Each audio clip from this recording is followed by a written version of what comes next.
My name is Gavin Evans, and this is my review of Dear Evan Hansen. Now, a few months ago, I made the list of the worst movies of 2021 because I felt like by that point, I watched every movie that would be on that list.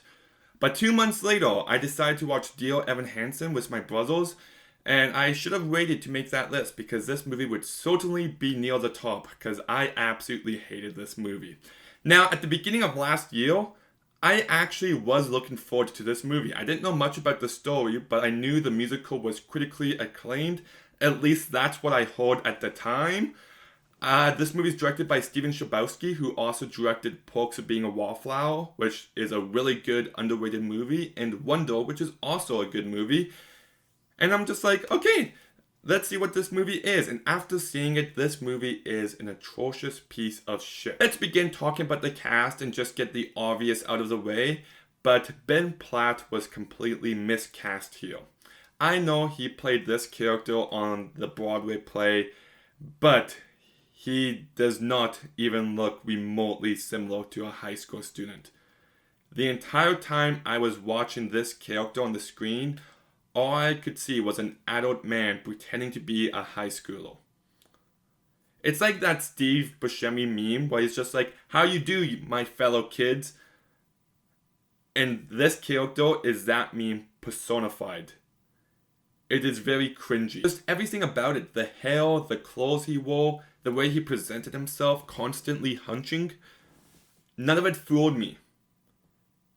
His performance itself isn't bad, but I could never get past the fact that he didn't look like a high school student.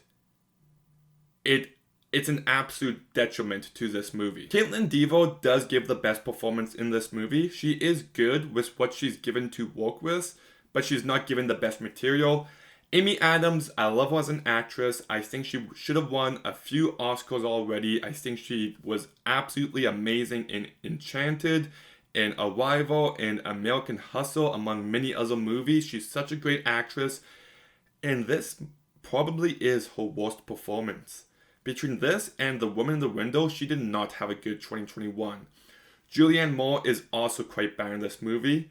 Amanda Steenberg is also really bad in this movie. And then you've also got Courtney Wine, and I just could not stand this character. We don't see him a lot, but he is at the core of this story. And just every time he was on screen, I couldn't stand him. I found him to be completely unlikable. But the biggest problem with this movie isn't Ben Platt trying to look like a high school student. It's the story itself. It's absolutely atrocious. This movie is about this person who writes a letter to himself, and that letter gets stolen by this kid who he's never talked to before. The kid then signs his cast and then runs away and kills himself. And because he had his letter and he signed the cast, everyone thinks that those two were best friends, so he loses it as a way to get closer to his family, especially his sister. That is a terrible plot. Nobody could have made this movie work. Nobody. This movie is broken at its very core.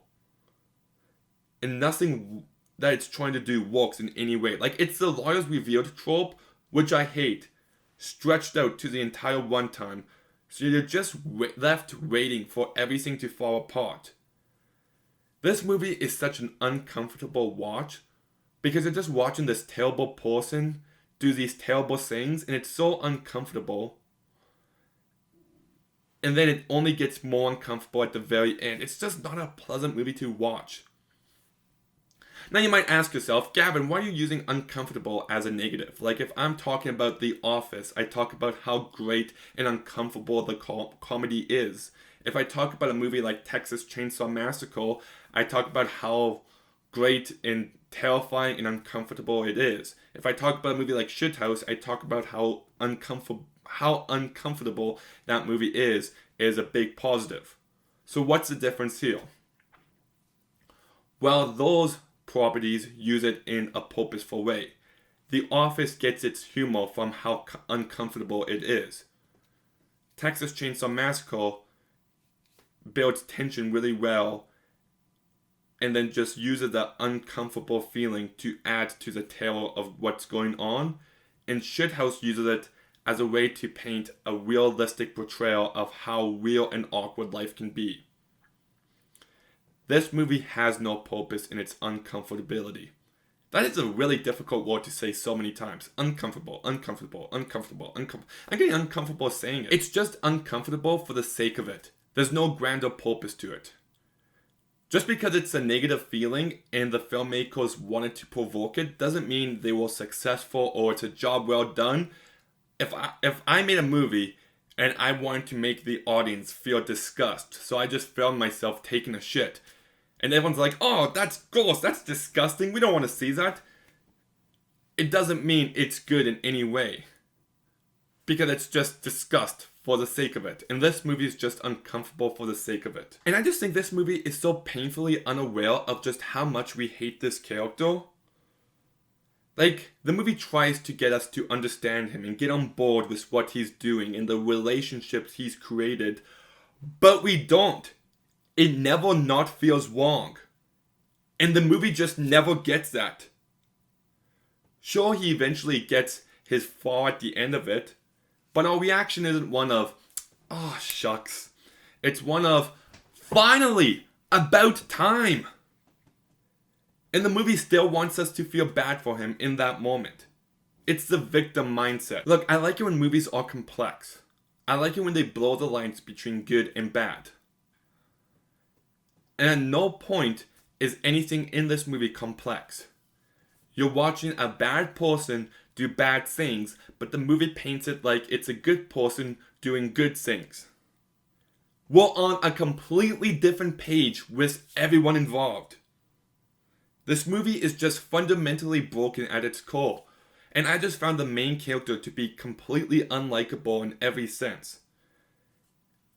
And an unlikable character isn't always a bad thing. If you take a movie like Nightcrawler, you've got a great character in Lou Bloom, who does terrible things throughout the entire movie, and you understand why he's doing those things.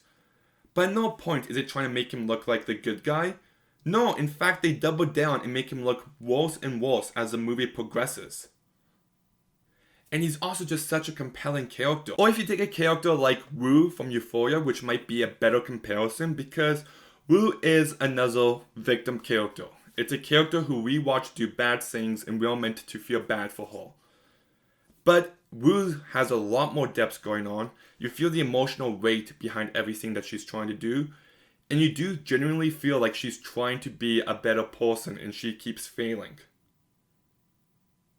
She also has a good support system around her in her mom, her sister, and Allie. So that gives you something on top to root for. And Zendaya just portrays her in such a likable manner. And Evan Hansen is just none of those things. He doesn't have any bit of personality. I just spent 2 hours and 20 minutes watching a movie about him, and I can't tell you a single thing about him besides the fact that he's a liar, he's a manipulator, and a terrible person. This character doesn't have depth behind him. He just feels and looks like a loser the entire movie. I don't buy any relationship that develops within this movie because I don't buy that anybody would actually like him. Like if he starts getting close to this family and he sees that the house is a mess or something and he decides to help them out and clean it, or if he was like actually likable and funny or charming or something like that, but he's just none of those things. He's a character who does bad things and then feels bad for himself. And like I said with Wu, you feel the emotional weight behind all of her actions, and the show's clearly looking at it as a bad action. And that's just not the case here. And I just don't buy the relationship that develops between him and the sister at all. It is so incredibly forced in every single possible way. And if this movie was just more self-aware of how awful this character is, and just made him look like a bad guy, then maybe the movie could have worked. Maybe. But the plot is so atrocious that probably not. I also think there should be a moment early on that grabs you, and this movie in fact pushes you away because of how awful he is, and he just keeps pushing you farther and farther away. So there was no chance for me to be ever invested in this character's journey. All the other characters are terribly written. The family who lost the family who lost Connor Murphy. I almost said Corton Murphy because the guy's played by Corton Wine. But the family who loses Connor Murphy, it never actually looks like they just lost their son or brother. Like, they say they're sad, but they never actually look sad. At no point do I look at them and feel like, oh, this is a family grieving. They honestly seem fine for the most part. And on the level of looking at this movie as a musical, because that is what this movie is, this is one of the worst musicals, if not the worst, I've ever seen. There wasn't an ounce of care put into the musical numbers themselves. Not an ounce of effort or passion, just nothing. Now, I like the song Sincerely Me. I did actually have that song already on my iPhone before this movie. But every other song sounded the exact same, and the dance numbers, if you can even call them that, were boring.